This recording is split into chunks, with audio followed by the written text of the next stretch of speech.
सीधी बात में शांति प्राप्त करने वाले को संत कहते हैं। शांति प्राप्त कर लेने के लिए जब तक कोशिश है तब तक संत नहीं। अपरिवर्तनशील और पूर्ण रूपेण हलचल से मुक्त पदार्थ को शांति कहते हैं। इस शांति को जो प्राप्त करते हैं वे संत कहलाते हैं। इस प्रकार का पदार्थ परमात्मा के अतिरिक्त और कुछ नहीं। आशय यह कि परमात्मा को जो प्राप्त करते हैं वे संत कहलाते हैं। विद्यते हृदय ग्रंथि सिद्ध्यन्ते सर्व संशयाः क्षीयन्ते चास्य कर्माणि तस्मिन् दृष्टे परावरे। अर्थात परे से परे को देखने पर हृदय की ग्रंथि खुल जाती है, सभी संशय छिन्न हो जाते हैं और सभी कर्म नष्ट हो जाते हैं। संत के लिए यह उपनिषद वाक्य प्रत्यक्ष है। इस उपनिषद वाक्य के अनुकूल जिनमें कोई कोर कसर नहीं वे संत हैं। जिनके जड़ चेतन की ग्रंथि खुल गई है वे संत हैं। इस शरीर के अंदर चेतन है, शरीर तो जड़ है ही। इन दोनों की गिरह जिनकी खुल गई, कर्म मंडल के ऊपर जिनकी चढ़ाई हुई, वे ही परमात्मा के प्रत्यक्ष दर्शन पाते हैं, वे ही संत हैं। बड़े विद्वान को बड़े विद्वान ही जान सकते हैं कि बड़े विद्वान हैं। उसी प्रकार संत को संत ही पहचान सकते हैं। संत की पहचान अत्यंत दुर्लभ है। हमारा अख्तियार नहीं कि इनको पहचाने। फिर सत्संग कैसे करें? गुरु महाराज ने कहा, साधारणतः लोग कहते हैं कि चिट्ठी आधी मुलाकात होती है। चिट्ठी में अपना अपना ख्याल लिखते हैं लेकिन रहते हैं दूर दूर में। इस प्रकार चिट्ठी से भी किसी के ख्याल जानते हैं, गोया भेंट हो गई। याज्ञवल्क्य, रामानुज, गोस्वामी तुलसीदास, कबीर साहब आदि संत गुजर गए हैं। आज ऐसे बहुत कम लोग होंगे जिनको कि विश्वास नहीं होगा कि ये लोग संत नहीं थे। इन संतों की वाणी को पढ़ो, सुनो, समझो और समझाओ, वही सत्संग है। इसलिए मैं जहाँ जाता हूँ संतों की वाणी का पाठ करता हूँ या कराता हूँ, फिर उस वचन को समझने और समझाने की कोशिश करता हूँ। इसलिए आप लोगों के सामने कबीर साहब, गुरु नानक साहब, गोस्वामी तुलसीदास जी, सूरदास जी, पलटू साहब 5 संतों की वाणी का पाठ कराया। एक ही संत के वचन से काम चल सकता था, किंतु एक ही तरह की बात यदि अन्य संत कहें तो यह बात बहुत मजबूत हो जाती है, विश्वास दृढ़ हो जाता है। हमारे यहाँ कई पंथ हैं, कई धर्म के दल हैं। कोई कबीर पंथी तो कोई नानक पंथी, कोई गाणपत्य तो कोई शैव है। अनेक संप्रदायों के कारण लोगों के मन में होता है कि इन संतों के विचार अलग अलग हैं। इस प्रकार जो जिन संत के संप्रदाय को अपनाते हैं उसे विशेष कहा करते हैं। इस व्यवहार से आपस में कटुता वैमनस्य हो जाता है। इस कटुता को दूर हटाने के लिए आवश्यक है कि अनेक संतों के विचारों को जानो। यदि विचार मिल जाए तो कटुता आप ही दूर हो जाएगी। कटुता से जो वैमनस्य होता है वह दूर हो जाएगा। आपस में मेल होगा, घर में मेल, गांव में मेल, देश में मेल होगा। इसलिए संतों ने कहा कि सभी संतों की वाणियों को जानो। संतों की सबसे बड़ी बात है एक ईश्वर को मानना। संगति ही जरी जाओ न चर्चा राम की, दुल्ह बिना बारात कहो किस काम की। जोग कुजोग ज्ञान अज्ञानो, जह नहीं राम प्रेम परधानु। एक ईश्वर की विशेषता उड़ा दो तो संतों के वचन का सार उड़ जाएगा। पूर्व काल में भी ऐसे आदमी थे और आज भी हैं जो ईश्वर के होने में संदेह किया करते हैं। वे ईश्वर को व्यक्त रूप में जानना चाहते हैं। उनके लिए बात यह है कि तुम पहले भौतिक विज्ञान की ओर सोचो। पहले प्रयोग द्वारा प्रत्यक्ष की गई वस्तु को, अथवा उसके लिए पहले कुछ सोचा गया, विचारा गया कि ऐसा होना संभव है कि नहीं। बिना सोचे विचारे प्रयोग नहीं होता। पहले सोचना विचारना होता है, तब फिर प्रयोग होता है। इसी तरह ईश्वर के लिए पहले सोच समझ लीजिए। कितने कहते हैं कि ईश्वर सोच समझ से बाहर है, इसलिए श्रद्धा से मान लो। कितने ऐसे हैं कि श्रद्धा से मान लेते हैं। हमारा देश तो ऐसा है कि बच्चे के मुंह से ही राम राम, शिव शिव, वाहिगुरु कहलाना आरंभ कर देते हैं। उस समय बच्चा राम राम कहता है किंतु जानता नहीं कि राम राम क्या है। कोई तर्क भी नहीं। जैसे बच्चे को गुरुजी ने कहा यह अ है, लड़के ने सीख लिया, कोई तर्क नहीं किया, जैसे उसको कहा गया वैसे सीख लिया। इस श्रद्धा से भी काम चलता है, किंतु अंधी श्रद्धा गड्ढे में गिराती है। ज्ञानवान अंधी श्रद्धा लेकर नहीं चलें। बचपन में राम राम कहा, अब उम्र आई है समझने के लिए कि राम क्या है, और प्रयोग द्वारा जाना जाएगा कि राम क्या है। जो जैसी वस्तु है उसके लिए प्रयोग भी वैसा ही होना चाहिए। संतवाणी में पढ़ते हैं कि राम राम क्या है। राम नाम का रामानंद स्वामी ने विशेष प्रचार किया। गोस्वामी तुलसीदास जी ने भी राम नाम का बहुत जोर से प्रचार करवाया। राम ब्रह्म परमार्थ रूपा, अविगत अलख अनादि अनूपा। पारमार्थिक स्वरूप माइक स्वरूप नहीं है। सकल विकार रहित गत भेदा, कहीं नित नेति निरूपहि वेदा। सर्वव्यापी वह है जो कहीं से भी खाली नहीं, वही परमार्थ स्वरूप है। देखिए सुनिए गुनिए मन माही, मोह मूल परमार्थ नाही। जो कान के सुनने से बाहर है, जो आँख से देखने योग्य नहीं है, मन से जो छुआ नहीं जाता है, वह परमार्थ स्वरूप है।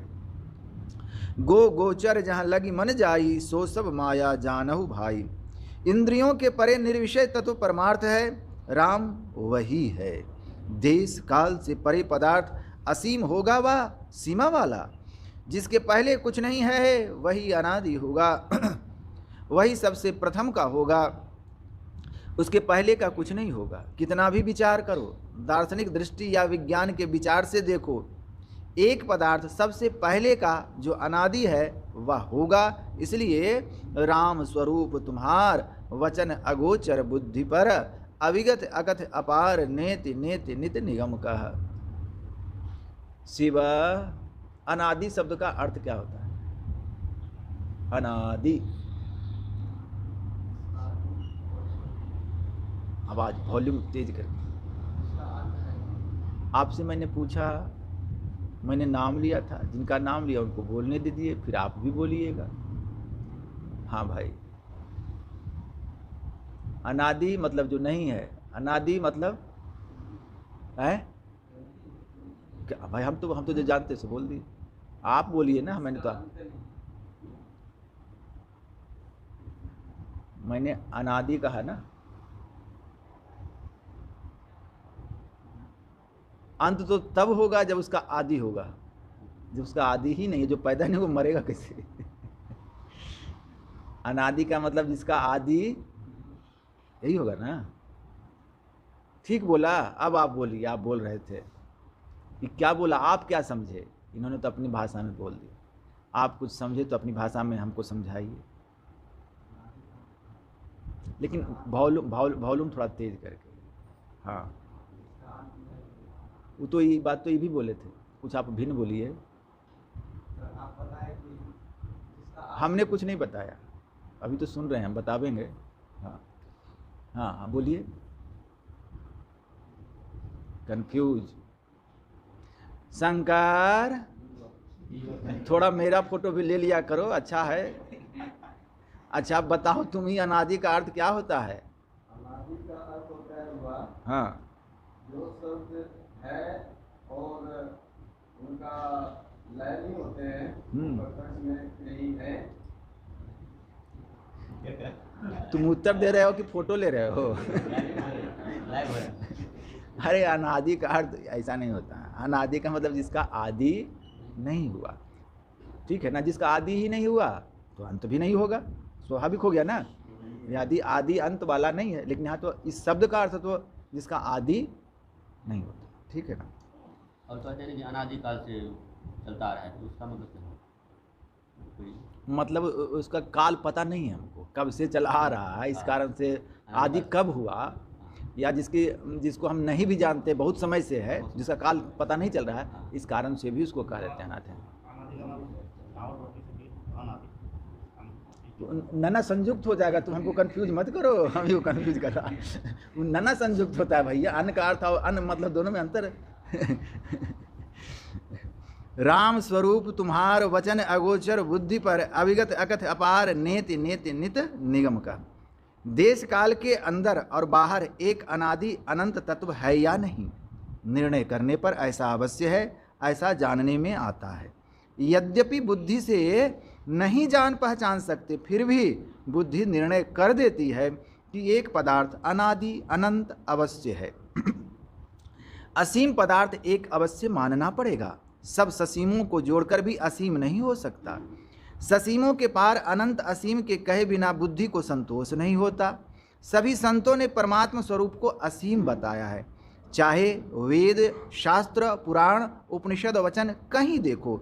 यदि कहो कि जो अनादि अनंत है उसको ईश्वर क्यों माने, तो उत्तर में कहा जाएगा कि जिसके अंदर सब हैं तो उसका प्रभुत्व उन सब पर है, इसलिए वह सबका ईश्वर है।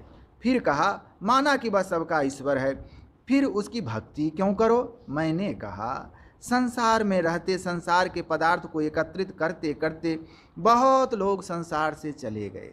संसार के भौतिक पदार्थ को संचित करने वाला क्या चीज़ लेकर संसार से गए? असंतुष्टि लेकर। यह सबके लिए है, चाहे तैमूर लंग हो, महमूद गजनबी हो या पृथ्वीराज हो, अथवा आज के लोगों को देखिए, स्वयं अशांत हैं और लोगों को अशांत करते हैं। लोगों को भी लूटकर सुख करें, ऐसी इच्छा वाले लोगों की यह हालत होती है। बरसों लड़ झगड़ कर स्वराज्य प्राप्त किया, किंतु सुख कहाँ। हमारा देश कंगाल है, किंतु तमाम संसार के हाल को देखो क्या होता है। शेख सादी ने कहा था कि जो बहुत लालची है उसकी आंख संसार भर की दौलत से वैसे ही नहीं भरती जैसे शीत से कुआं नहीं भरता। बिनु संतोष न काम न साही, काम अछत सुख सपने हूँ नाही। राम भजन बिनु मिटही की कामा, थल विहीन तरु कवहू की जामा। दिलीप, एक शब्द आया पीछे, ससीम, सुनबे नहीं कियो, तब तो तुम धन्य हो। और क्या कर सकते हैं। प्रदीप, कुछ समझ में बात आती है? हाँ, तो ससीम मतलब कुछ समझ में बात आई। अच्छा। गौतम, सब पासे हो जाओ। अरे भाई अचल, साधारण सा शब्द है, इतनी बार बताया गया है यहाँ कि कुछ कह नहीं सकते, और ये बार बार शब्द आते हैं ईश्वर की चर्चा। अब पहले आपने सुना ही नहीं, ससीम इतना तोड़ के बोला कि अर्थ उसी में निहित है। फिर भी सुबोध, हाँ, सीमा बाला, सीमा सहित। परमात्मा क्या है? सीमा बाला है। सीमा बाला है। मैं लोगों को कंफ्यूज करता हूँ, आप लोग समझ रहिए। हमारा स्टाइल कुछ दूसरा ही है, उसमें भी हाँ कर देते हैं ना लोग। ठीक है ना? हाँ तो कर दिया था पहले तू, अब मुड़ी खाई मुड़ी। इशारा तो काफी होता है। हाँ, परमात्मा असीम होता है, ससीम। बात समझ में अट गई बात? ठीक है दिलीप, अब भी सुने कि अब भी पार हो गया? नहीं, हम लोग तो बाल रखते हैं ना तो उसमें अटक जाता है, तुम्हारा बाल नहीं। इसलिए संतों ने जोरों से कहा कि ईश्वर है, उसको पकड़ो, शांति आएगी। रावण सहस्रबाहु जैसे भी हो जाओ, किंतु शांति नहीं आएगी। तेज में, बल में परशुराम जैसे हो जाओ, फिर भी संतोष नहीं। दिन के बाद रात, रात के बाद दिन अनिवार्य रूप से होता ही रहता है। उसी तरह दुख के बाद सुख, सुख के बाद दुख होगा ही। संसार में रहने से ऐसा होगा ही। इसलिए ईश्वर को पहचानो। संसार को देखते हो तो संसार का गुण तुम पर होता है। इसलिए संसार से परे परमात्मा को पकड़ो, शांति मिलेगी। इसलिए संतों ने ईश्वर को पकड़ने पर बहुत जोर दिया। राका पति खोड़स वहीं तारा गण समुदाय, सकल गिरण दबलाइए बिनु रवि राति न जाय। ऐसे ही बिनु हरि भजन खगेसा, मिटहि न जीवन केरे कलेसा। रामचरितमानस। आजकल की बिजली बत्तियों को जला दो तो भी रात नहीं जा सकती। वैसे ही जागतिक कितना भी वैभव हो जाए, ईश्वर भजन किए बिना दुख दूर नहीं होता। संसार का काम छोड़कर ईश्वर भजन करो, ऐसी बात नहीं। लोगों को जमीन का कर देना पड़ता है, इसी तरह संसार में रहकर संसार का काम करो, किंतु उसमें लिप्त मत हो। संसार के कामों को करते हुए भजन करो, मन को परमात्मा में लगा रखो। ऐसा करने से ईश्वर भजन होगा। ईश्वर सबके अंदर हैं और सब उसके अंदर हैं। हम लोग अभी जगे हुए हैं। जागृत, स्वप्न, सुषुप्ति, ये 3 अवस्थाएं होती हैं। शरीर के जिस तल पर जब हम रहते हैं, संसार के भी उसी तल पर तब हम रहते हैं। शरीर के जिस तल को जब हम छोड़ते हैं, संसार के भी उसी तल को तब हम छोड़ते हैं। इसी प्रकार शरीर के समस्त तलों को यदि हम छोड़ सकें तो संसार के भी सभी तल छूट जाएंगे। जागृत, स्वप्न, सुषुप्ति, इन 3 अवस्थाओं में रहने से ईश्वर की पहचान नहीं होती है। उसके लिए चौथी अवस्था है। अवस्था में परिवर्तन होने से नीचे से ऊपर चढ़ते हैं। हल जोतने शरीर के कितने तल हैं, क्या क्या नाम है? 3 तल तो बता ही दिए बाबा, देखिए बताएगा दिलीप। हाँ भाई, कौन कौन तल हैं? जिस भाषा में पूछा गया उत्तर उसी भाषा में तब ठीक होगा। यहाँ अभी किस लहजे में बोला गया है उसी लहजे में उत्तर आपका सही होगा, नहीं तो उत्तर सही नहीं हो पाएगा। तल कई हो सकते हैं, 14 भी हो सकते हैं, लेकिन यहाँ किस तरह के प्रयोग करते हुए हम आए हैं।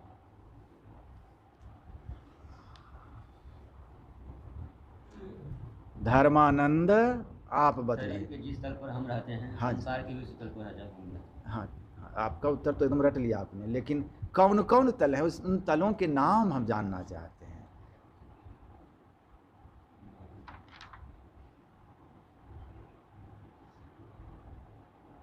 गौतम,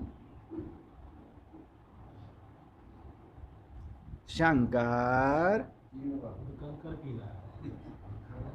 खाली अपने फोटो हो। हाँ भाई, उत्तर भी दो। अभी मौन हो गया। हाँ शरीर का 5 से है। हाँ, कौन कौन है? कारण, महाकारण, केवल।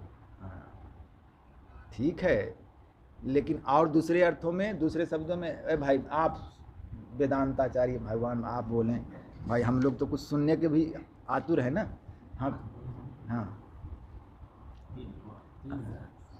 आपसे पूछे आप वेदांताचार्य हैं तो आपने अपने को वेदांताचार्य क्यों माना? हाँ, कौन कौन? स्पष्ट कीजिए पूरा, आप क्या कहना चाह रहे हैं? इस संत मत है भैया। मैंने पूछा कितने हैं, मैंने तो ये तो नहीं कहा कि 3 ही हैं, मैंने कहा कुल कितने तल हैं जिसका वर्णन हुआ। यहाँ तो अभी 3 का ही वर्णन। हाँ, तो पूरा बतलाना पड़ेगा ना आपको। कौन कौन नाम बताइए? ये 3।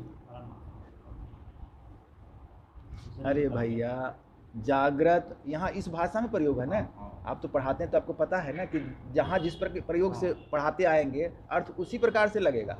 अर्थ पर्यायवाची बहुत हो सकते हैं, लेकिन वैसा उत्तर नहीं सही होगा। मतलब जागृत का 1 तल, ठीक है जी, स्वप्न का दूसरा तल, सुषुप्ति का और तुरीय का और तुरीयातीत का।